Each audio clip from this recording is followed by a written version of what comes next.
오늘 우리가 읽었던 이 본문에 나오는 이 에베소 교회는 참 장점이 많은 그런 교회였습니다.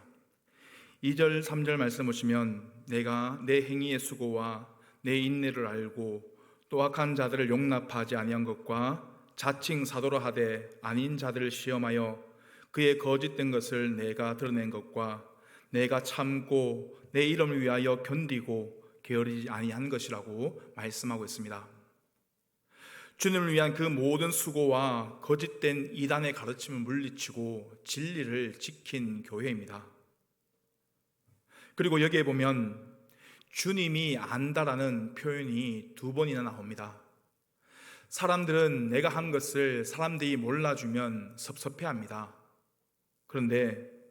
그러나 우리 주님이 알아주신다라고 말씀하고 있습니다. 하나님께서 하늘의 상급으로 갚아주시는데 이것보다 더 큰 상급이 어디 있겠습니까? 그런데 이런 에베소 교회에도 단점이 있습니다. 4절 말씀입니다. 그러나 너를 책망할 것이 있나니 너의 처음 사랑을 버렸느니라. 그 교회는 하나님에 대한 사랑이 식어버린 그런 교회였습니다. 그것을 주님이 책망하고 계신 것입니다. 그것도 그냥 책망하는 것이 아니라 아주 엄중하게 책망하고 계십니다. 그러므로 어디서 떨어진 것을 생각하고 회개하여 처음 행위를 가지라. 만일 그러하지 아니하고 회개하지 않으면 내게서 촛대를 그 자리에서 옮기리라고 말씀하고 있습니다. 하나님을 사랑하는 것이 얼마나 중요하기에 이렇게까지 말씀하시는 것일까요? 하나님의 사랑이 식어버리면 그 자리에 우상이 들어오기 때문입니다. 하나님이 희미해지고 하나님이 멀어지면 그 자리에 우상이 대신 그 자리를 차지하고 오게 된다는 것입니다. 사람들은 마음에 빈 공간이 있으면 그 빈 공간을 무엇으로도 채우려고 하기 때문입니다. 그것이 돈이든 명예든 성공이든 그것이 우상이 되면 우리는 그것을 잡으려고 더욱더 집착하게 되고 거기에 더욱더 노력하게 되는 것입니다. 그래서 하나님을 뜨겁게 사랑하는 것이 중요하다라고 말씀하고 있습니다. 에베소 교회는 장점이 많은 교회라고 말씀을 드렸습니다. 그런데 하나님에 대한 사랑이 식어버린 그런 교회입니다. 어떻게 그럴 수가 있겠습니까? 하나님을 사랑하지도 않으면서 어떻게 해서 그렇게 열심히 일할 수가 있겠냐라는 것입니다. 물론 그렇게 할 수가 있습니다. 아마 그들은 자기를 내세우기 위해서 일했을 것입니다. 내가 이 정도 열심히 있는 사람이야. 이것을 자랑하기 위해서 일했을 것이라는 것입니다. 일하고 봉사하는 것이 다 자기의 의가 되고 자기의 공로가 됐습니다. 그들에겐 자기 이름을 내고 자기를 자랑하는 것이 우상이 되어버렸습니다. 그래서 주님이 회개하라고, 아니면 그 촛대를 내가 내게서 옮겨버리겠다라고 엄중하게 말씀하고 있는 것입니다. 어떤 교회가 좋은 교회입니까? 먼저 모든 성도들이 하나님을 뜨겁게 사랑하는 교회입니다. 한 가지를 봉사한다 하더라도 하나님을 사랑해서 하고, 교사를 하든지 찬양대를 하든지 그 무슨 일을 하더라도 하나님을 사랑해서 해야 한다는 것입니다. 그리고 목사도 장로도 권사도 집사도 그 누구도 자기 이름을 내려는 사람 없이 다 주님만 높이고 주님이 주인 되는 교회입니다. 예배 드릴 때마다 주님을 사랑하는 뜨거운 눈물이 나오는 교회입니다. 서로 의견이 달라서 티격태격 하다가도 주님을 바라보면서 그래, 이러면 우리 주님이 슬퍼하시지 라는 마음으로 내가 주님을 사랑하기 때문에 서로 양보하고 마음을 합쳐서 하나가 되는 교회입니다. 바로 이런 교회가 좋은 교회입니다. 이 말세 때에 주님이 원하시는 교회가 바로 이런 교회가 아니겠습니까? 참 교회의 표지는 사랑입니다. 그럼 우리가 어떻게 해야 하나님을 뜨겁게 사랑할 수 있을까요? 첫 번째는 복음의 은혜에 푹 잠겨야 합니다. 우리 5절 말씀 보면 그러므로 어디서 떨어졌는지를 생각하고 회개하여 처음 행위를 가지라고 말씀하고 있습니다.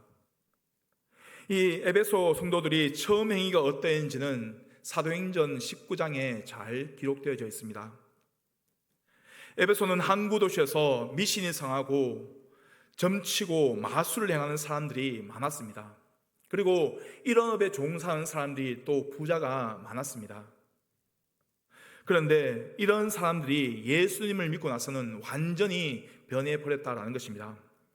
사도행전 19장 19절 말씀을 보면 또 마술을 행하던 많은 사람이 그 책을 모아 가지고 와서 모든 사람 앞에서 불사르니 그 책값을 계산한 즉 은 5만이나 되더라라고 말씀하고 있습니다.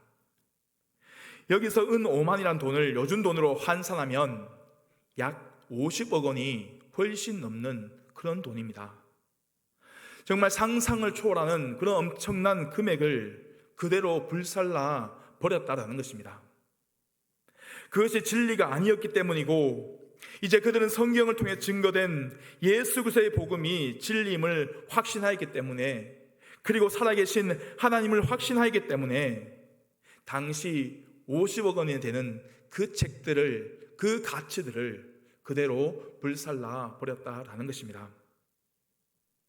하나님이 그들의 전부가 된 것입니다. 그래서 하나님께서 싫어하시는 일들을 단호하게 거부해 버렸던 것입니다. 에베소 성도들은 바울이 전해준 이 복음의 은혜에 푹 잠겼기 때문에 그 모든 일들이 가능했던 것입니다. 우리 역시 이것 주세요, 저것 주세요 하기 이전에 먼저 십자가를 묵상할 수 있기를 바랍니다. 날 위해 십자가를 지신 그 사랑, 그 은혜를 우리가 먼저 묵상해야 한다는 것입니다. 그리하여 십자가 대속의 은혜에 푹 잠겨야 합니다. 그러면 저절로 주님에 대한 사랑이 날마다 커지고 하나님을 뜨겁게 사랑하는 그런 우리 삶이 되어질 것입니다. 두 번째는 하나님을 전부로 고백해야 합니다. 영성학자 앤드류 머리가 어느 날 기도하는데 하나님이 너에게 나는 누구냐라는 그런 말씀을 하셨다고 합니다. 그러자 머리는 바로 하나님은 저의 첫째이십니다 라고 했습니다. 그런데 어떻게 된 것이 하나님이 기뻐하시는 그런 모습들이 보이지 않았다라고, 그런 느낌이 오지 않았다라고 그렇게 이야기합니다. 그래서 고민이 되었습니다. 하나님이 왜 그러실까? 내가 하나님을 첫 번째라고 했는데, 첫째라고 했는데 왜 하나님이 기뻐하시지 않을까? 하루 종일 고민하며 기도했습니다.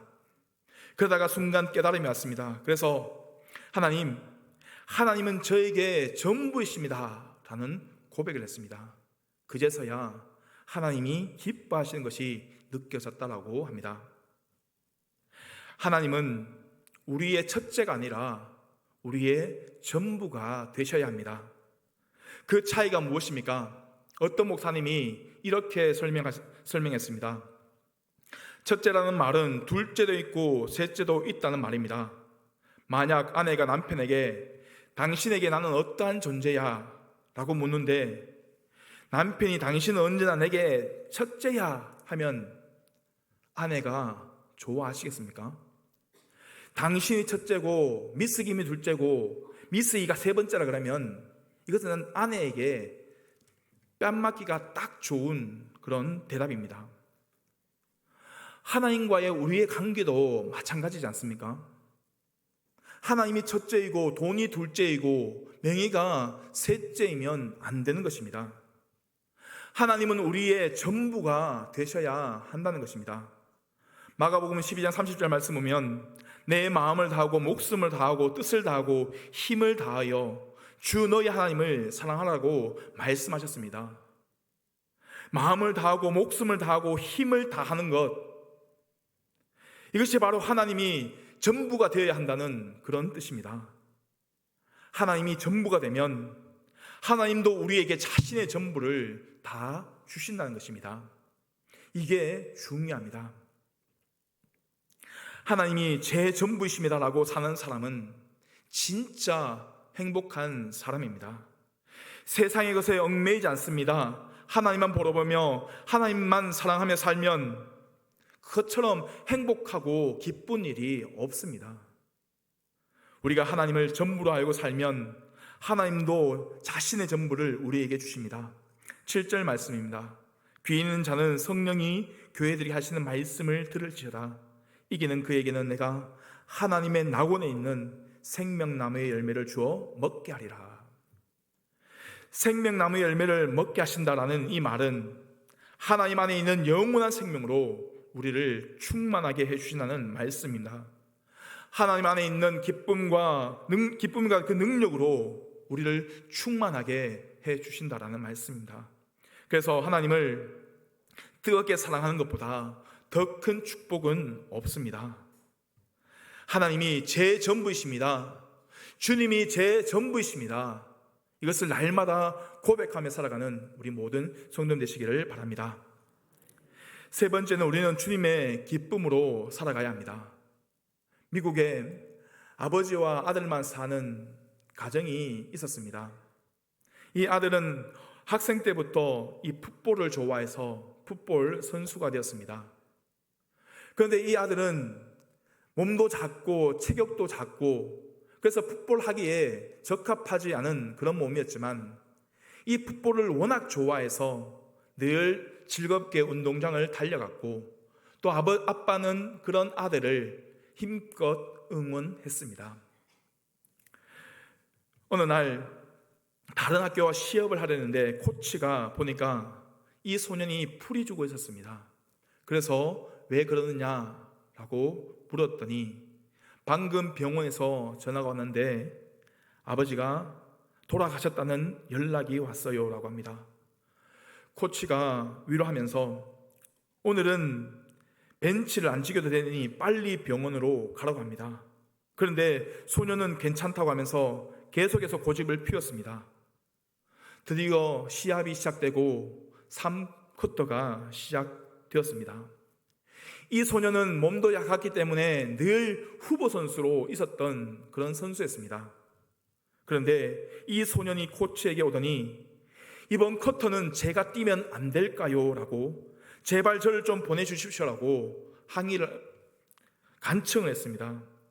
그래서 코치는 너는 평소에도 후보이고 더군다나 오늘 아빠가 돌아가신 날인데 내가 무슨 힘이 있어서 뛰겠느냐라고 안 된다라고 이야기를 합니다. 하지만 소년은 애원하다시피 간청을 합니다. 워낙 그러니까 코치가 할 수 없어서 허락을 해 주었습니다. 그런데 웬일입니까? 이 소년이 펄펄 나는 것이었습니다.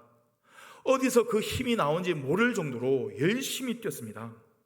결국 이 소년 때문에 그 팀이 이기게 됩니다. 놀란 코치는 돌아온 소년에게 너 어떻게 갑자기 딴 사람이 됐냐라고 묻습니다. 그러자 소년은 이렇게 대답을 했습니다. 코치님은 제 아빠가 소경인 것을 모르시지요. 아빠는 절 응원한다고 운동장에 나오셨지만 제가 벤치에 앉아 있는 것을 모르셨어요. 하지만 오늘부터는 아빠가 저를 볼 수 있게 되셨어요.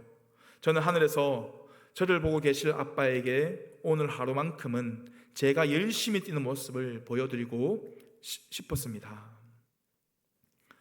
이 아이의 애절한 마음을 한번 생각해 보십시오. 나를 바라보고 계실 아빠, 그 아빠에게 좋은 모습을 보여드리고 싶다는 그 마음이 너무나도 간절했다는 것입니다. 나를 그렇게 사랑하신 아빠, 그 아빠에게 기쁨을 드리고 싶다는 마음이 간절했던 것입니다. 그렇기 때문에 그 경기에 나가서도 그런 초인적인 힘이 나오고 펄펄 날 수 있었던 것입니다. 우리도 그래야 합니다. 하늘에서 나를 바라보고 계시는 하나님, 그 하나님의 기쁨이 되기 위해 살겠다는 결심이 우리에게 있어야 합니다. 그럼 지금 이 시간 우리가 그렇게 결심하지 않으시겠습니까? 나를 너무나도 사랑하시는 하나님, 그 하나님의 기쁨으로 살겠습니다. 내가 그렇게 살기를 소망합니다라고 그렇게 결심하지 않으시겠습니까? 바로 이렇게 결심하고 바로 행동하는 것이 하나님을 뜨겁게 사랑하는 것입니다. 우리가 하나님을 내 전부로 알고 사랑하면 하나님은 자신의 전부를 우리에게 주십니다. 하나님의 사랑과 지혜와 능력을 우리에게 허락해 주십니다. 그리고 생명나무의 열매를 주어 먹게 하십니다. 우리 모두가 그 은혜를 받아 누리기를 원합니다.